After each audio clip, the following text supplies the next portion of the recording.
चलिए इसके अलावा एक और सवाल ले लेते हैं। हमारे दर्शक का रोहित है, लखनऊ से सवाल इन्होंने भेजा है। अभिषेक जी के शहर से लखनऊ से सवाल इन्होंने भेजा, मैं सवाल लेती हूँ। कह रहे हैं मेरी आईसीआईसीआई प्रूडेंशियल टेक फंड में 5 साल से एसआईपी चल रही है, लेकिन इसने केवल 10.61% का एनुअलाइज रिटर्न दिया है।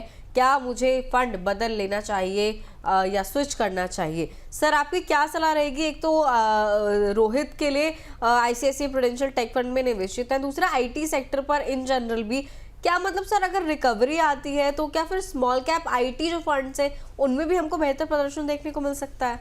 इसमें एक चीज़ सर ये भी है कि जैसे कि नॉर्मली बोला जाता है कि 12% का जो एनुअलाइज सीएजीआर होता है वो एक आदर्श माना जाता है, लेकिन ये 5 साल में उससे भी काफ़ी कम है। 10.61% का सीएजीआर है।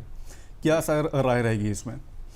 जी, तो देखिए ये रोहित जी, थैंक यू, ये आपने ये सवाल किया। और अभिषेक जी और आपने ये क्वेश्चन लिया, ये बहुत इंपॉर्टेंट है।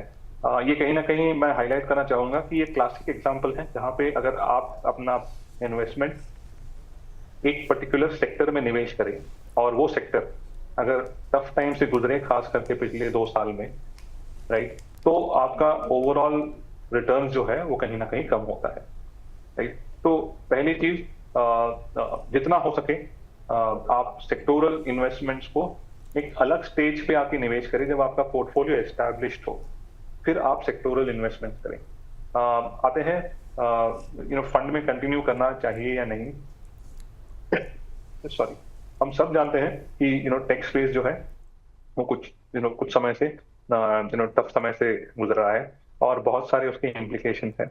और अगर हम बात करें तो आज के समय में after banking and financial services, अगर हम डाइवर्सिफाइड इक्विटी फंड्स की बात करें तो टेक जो है वो कहीं ना कहीं सेकेंड या थर्ड मोस्ट होल्डिंग्स में आता है।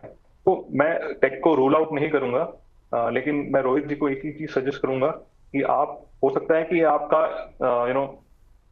5 फंड में से ही एक फंड हो। अगर एकमात्र फंड है तो बिल्कुल आपको उसको बदल देना चाहिए, राइट। तो आप उसको डाइवर्सिफाइड फंड में निवेश करें, ना कि किसी भी सेक्टोरल फंड में आप अपना सारा पैसा निवेश करें। अगर आपके बहुत सारे फंड्स हैं या फिर 4 या 5 फंड्स हैं और उनमें से ये एक फंड है और आपने इन फंड को 5 साल दिया है और आप जान रहे हैं कि ये आज के समय में ये सेगमेंट जो है या सेक्टर जो है वो टफ फेज से गुजर रहा है, आपका अच्छा खासा निवेश हो चुका है, आप उसको एसआईपीज को पॉज करके पैसे को रहने दीजिए, उसमें निवेश कर रखिए और उसको नए पैसे को आप डाइवर्सिफाइड फंड में मूव कर दीजिए। ठीक है सर। तो मतलब जो पुराना फंड है उसको आप चलते रहने दीजिए और स्टॉप कर दीजिए या फिर पॉज कर दीजिए उसको, लेकिन जो आप नया निवेश जो होगा, जो एसआईपी आप जो कंटिन्यू कर रहे हैं, वो आप एसआईपी का जो अमाउंट है वो किसी और फंड में एक तरह से यहाँ पर स्विच कर दीजिए, वो ज़्यादा बेहतर होगा। एक तरह से राय निकल के आती है रोहित जी के लिए।